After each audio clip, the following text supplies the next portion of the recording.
Pastor John recently led a Q&A with the students of Westminster Seminary in Philadelphia. Here's a question from one of the students.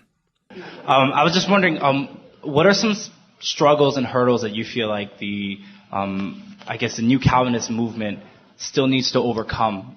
The New Calvinism, if it is, it doesn't have any borders to it in terms of separation from the old, is filled with people at every level of maturity, which means it's filled with people who are incredibly sensitive and discerning to the dynamics of racial relationships, and people who are stupid, absolutely ignorant, and naive, and bumblers.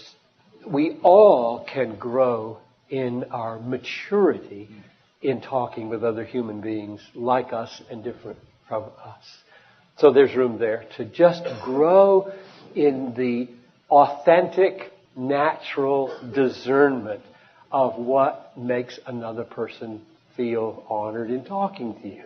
Not a project or a specimen, right? You're an Asian specimen. I should know not to say that, right?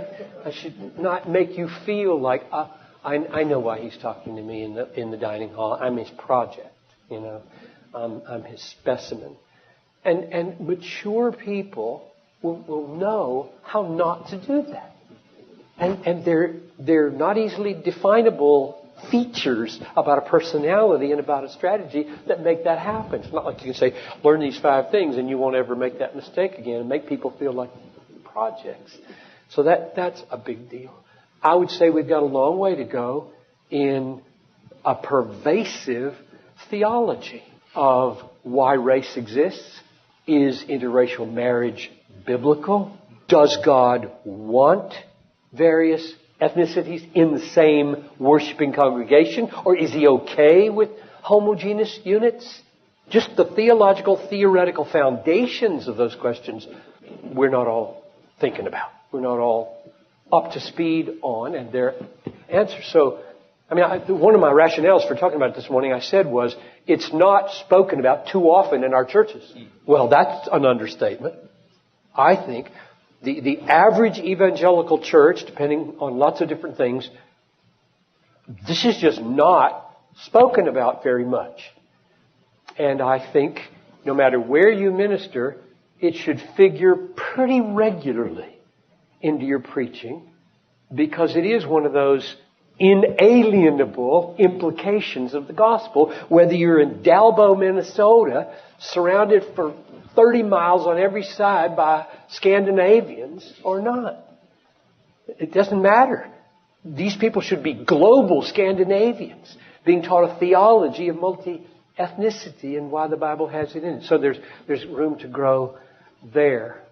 The last thing I'll mention is, I think pastors should be persuaded, more than they are probably, across the board, and helped more than they are, to be aggressively intentional in pursuing racial diversity and harmony.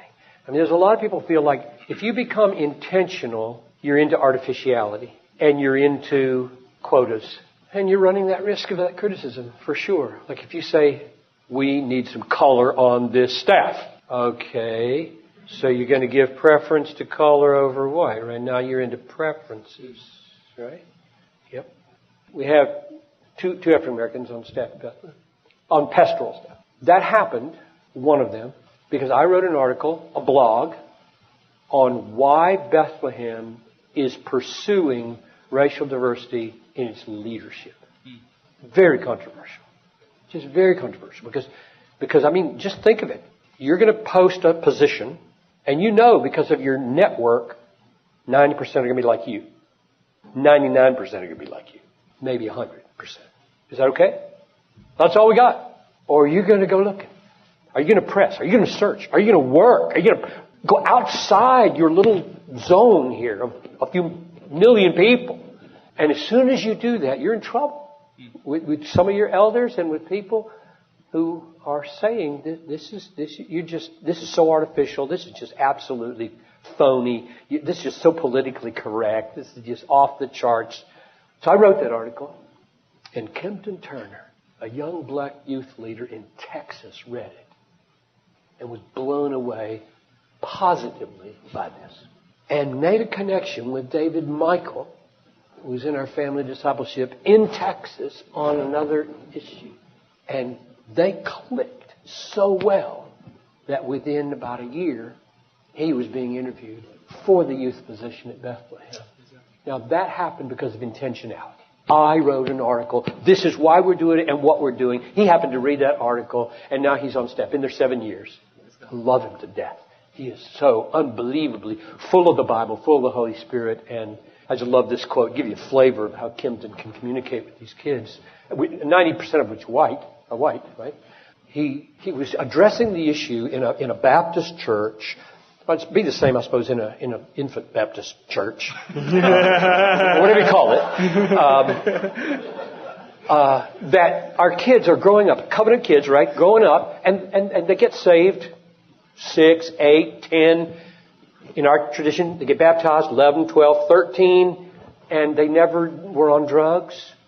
They never were sleeping around, and so they think, I don't have any testimony. And Kempton said, there are no boring resurrections from the dead. Of course, they don't know what he's talking about.